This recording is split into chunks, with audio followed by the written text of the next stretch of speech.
నేను గన్నవరంలో వస్తూ ఉంటే నాకు ఈ సిద్ధం పోస్టర్ కనపడింది.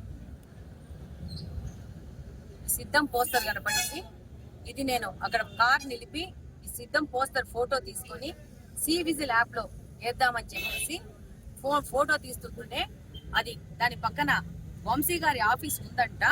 ఆఫీస్ నుంచి దాదాపు 30-40 మంది వాళ్ళ ఆఫీస్ లో వాళ్ళు వచ్చేసేసి ఇలా నన్ను అటాక్ చేసేసి వీళ్ళు కంప్లీట్ గా నన్ను ముందుకు వెనక్కి పోనీకుండా వీళ్ళు ముందు పక్కన ఒక వెహికల్ తీసుకొచ్చి పెట్టి వెనక పక్కన ఇంకో స్కూటర్ ని తీసుకుపెట్టి నా కారు టైర్ల కింద రాళ్లు పెట్టేసి కంప్లీట్ గా అటగాయించడం జరిగింది. ఆ యొక్క ఫోటోలను మీరు డౌన్లోడ్ చేసి వాళ్ళకి కంప్లైంట్ ఇవ్వండి. ఎలక్షన్ కమిషన్ వాళ్ళు వచ్చేసి వాళ్ళకి తీస్తారు. డెఫినెట్ గా నేను అందరినీ అప్పీల్ చేసుకుంటున్నాను. ఈ రోజు ఈ దాడికి యార్లగడ్డన్న ఇంతమంది కార్యకర్తలు వచ్చి నన్ను కాపాడాల్సి వచ్చింది. నార్మల్ పౌరుడి పరిస్థితి ఏంది ఈ రాష్ట్రంలో? ఏంటి వాళ్ళకి సేఫ్టీ?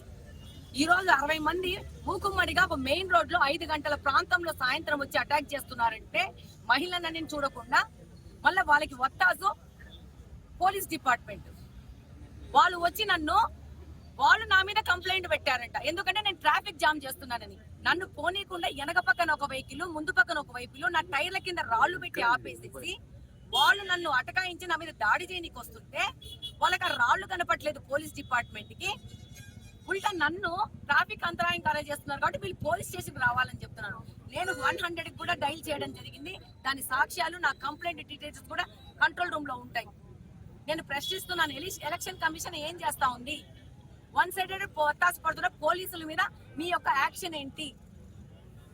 మీరు వచ్చారు కాబట్టి, మీరు ఫోటో తీసుకున్నారు కాబట్టి మీ మీద కంప్లైంట్ ఇస్తారంట. ఓకే, నేను ఇప్పుడు వైసీపీ యొక్క బ్యానర్లని ఫోటో తీసుకుంటే పోలీసులు నా మీద కంప్లైంట్ పెడతారంట. ఏ విధంగా పెడతారో నేను ప్రశ్నిస్తున్నాను, ఎలక్షన్ కమిషన్ ప్రశ్నిస్తున్నాను.